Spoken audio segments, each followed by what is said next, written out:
Oops. So used to turning the oven on for the ignition, I almost burned my new thingy. So this is a test of the Kitty combination carbon monoxide and explosive gas detector. You can see that the zero disappeared pretty quickly there. So now we're just a blinking dot.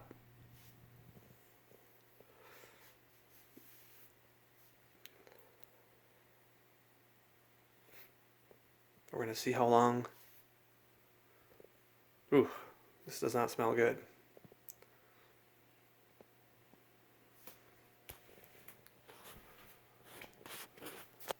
I tried this earlier and it took about 5 minutes, but I was playing with the dial and I had all the doors in the house open. And it's very loud when it goes off. But this is a pretty cool thing to have in a house that has gas or in a garage.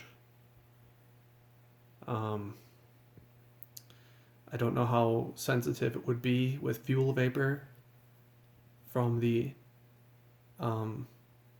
expansion filter that a vehicle would have on the fuel tank. I don't know how it would treat gas or diesel fumes exactly. But it's pretty handy dandy. Pretty handy dandy little device if it works correctly.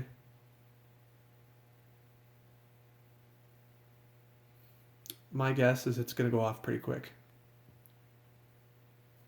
The zero came back just there. Now we're back to nothing on the screen.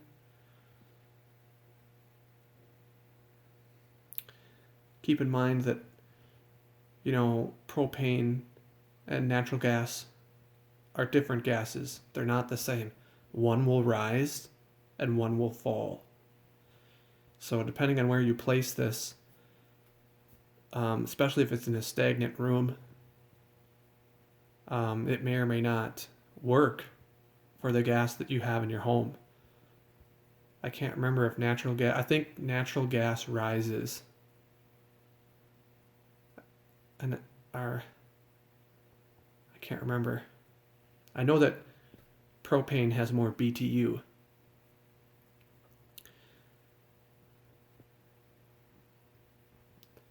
Natural gas is different. So, one rises and one falls.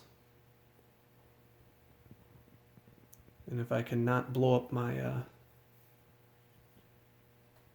kitchen here, that would be great.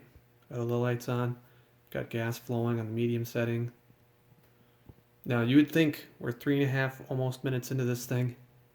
You'd think we would have had an alarm by now. A lot of the comments on these things are that they're not so hot. They don't go off. They're just scathing comments on Amazon about this device being a failure. A lot of very angry people said that this thing does not work. You can tell that it's reading something because the zero has disappeared. Typically, it has a 0 with a flashing dot in the lower right-hand corner. But the 0 is gone, which I think indicates that it's picking something up. And I'm not... Oh, shit. There we go. Ugh, all right. So that took about 4 minutes.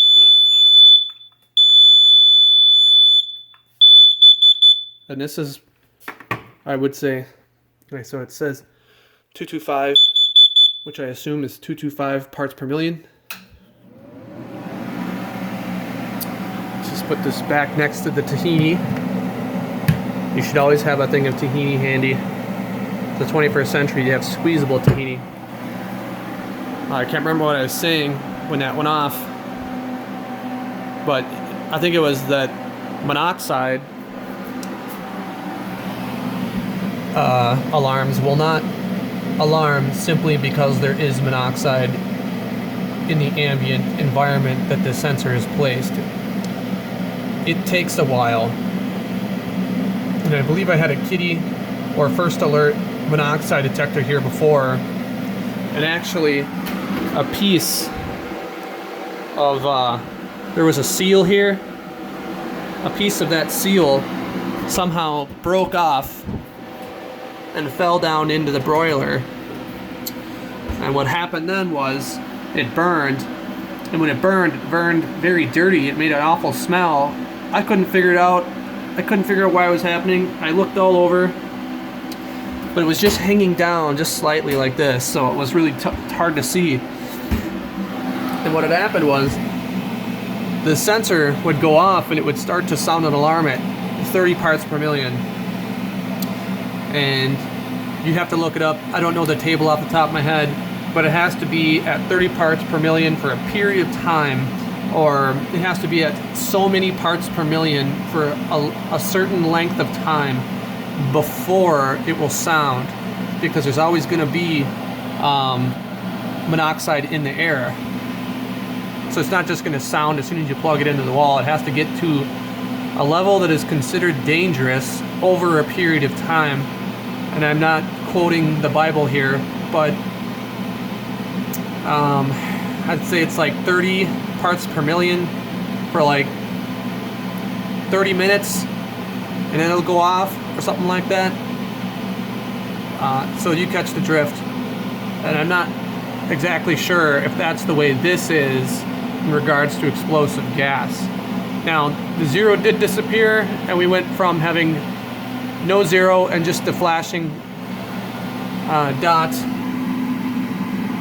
which I think does indicate that it detected gas almost immediately, but it didn't go off immediately, which makes me think that maybe there's a mechanism in here designed to prevent this thing from going off at the mere whiff of gas.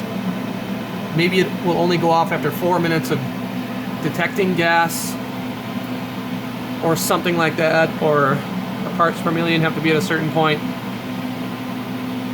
But all right, that about wraps that up. It's a lot of talking, but it's a nice device that just might save you someday. I mean, you have a gas appliance, a water heater, a furnace, hot tub, stove, dryer, whatever in your home. This thing could be a lifesaver. It might go off, and you just might be able to shut the gas off in time.